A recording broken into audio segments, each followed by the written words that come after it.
Hello, and greetings.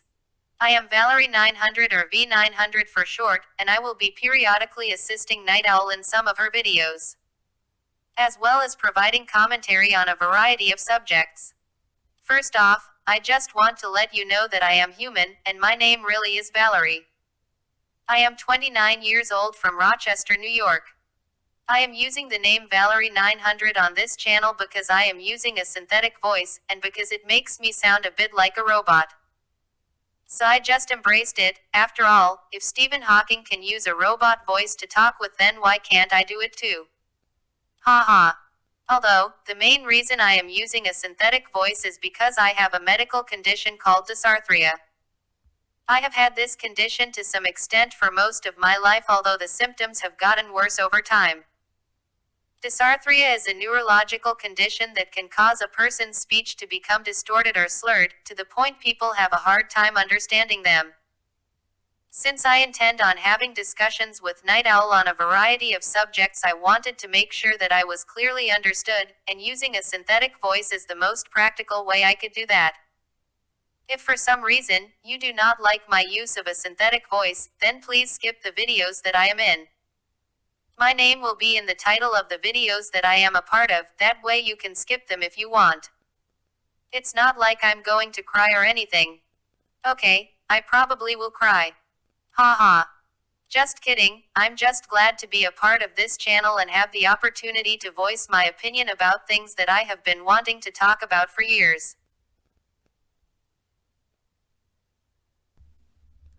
Oh my god, if they can tolerate Mike Nails on a chalkboard voice, I'm sure they can tolerate yours. Anyway, welcome aboard, Valerie. I'm glad that you're here, and I appreciate your assistance. Alright, so if it's okay with you, can you talk a little bit about yourself and explain what inspired you to not want children? Also, what is your overall opinion on the antinatalist philosophy? Okay, thank you, and sure I can. Alright, like I said, I grew up in Rochester, New York.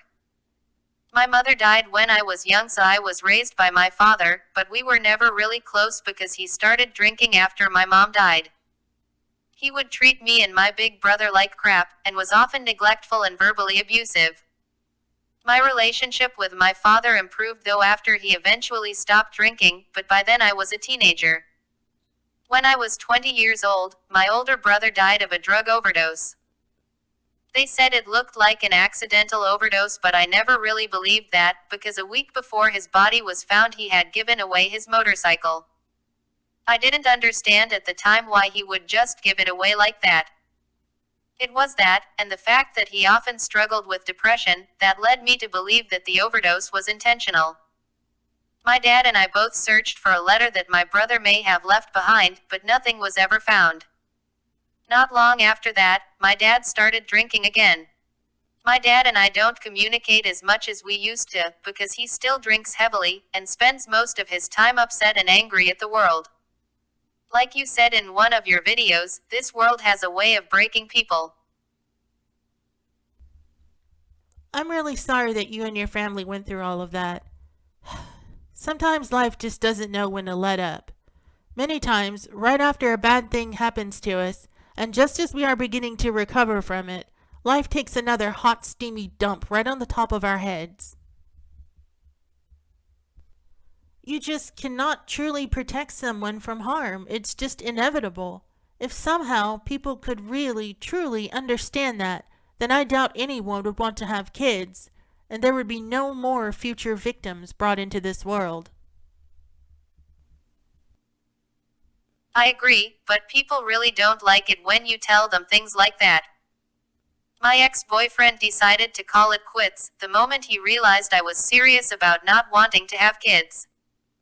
He told me that he wanted to have a reason why he works so hard trying to get the things he wants, and wanted to pass what he has worked for on to his children. He also wanted them to carry on his family name. I can't help but think that all of those reasons are selfish, because they are all about what he wants. He doesn't take into consideration what his future children will have to go through, or what they might want. It's all about what he wants them to do. I don't think people have children for all of the sweet wholesome reasons they think they do. Underneath all of that, it seems very selfish to me. After he and I broke up, it wasn't too long before I heard that his new girlfriend was pregnant with their first child. It seems even if you try to reason with people and tell them why they shouldn't have kids, they seem to just go right on and have them anyway. They simply don't care about the consequences or future suffering it might cause.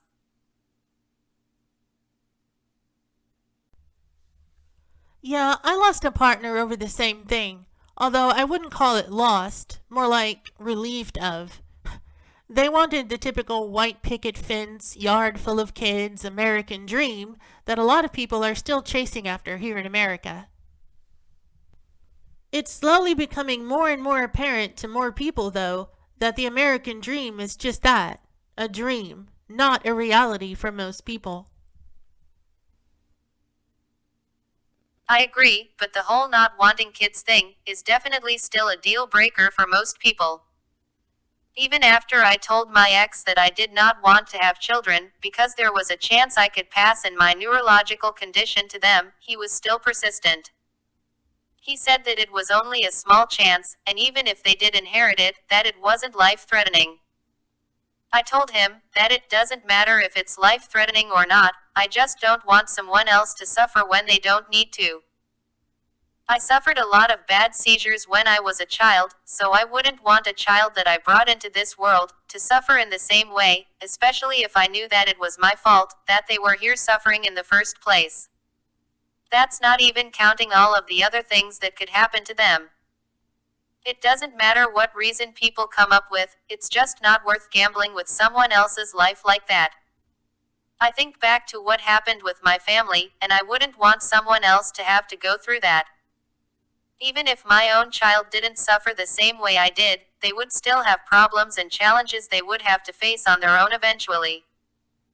Everyone sooner or later has their own battle to fight in life, and I don't think it is ethical or right in any way to keep adding more people to the battle arena, especially if you don't have to.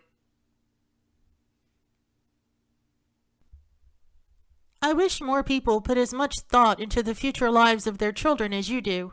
Unfortunately for most people, having kids is just an act of selfish vanity or an accident. Often the child has to spend the rest of their life having to endure the consequences of their parents' careless actions.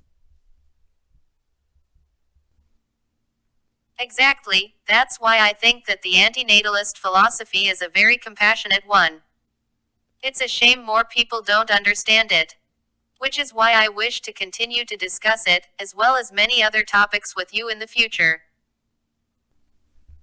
Well, like I said, I'm glad to have you on board, and I look forward to our future conversations. In the meantime, I hope everyone else had a happy holiday and a good new year if you're into that kind of thing. And until next time, thanks for watching, and be as safe as you can be out there.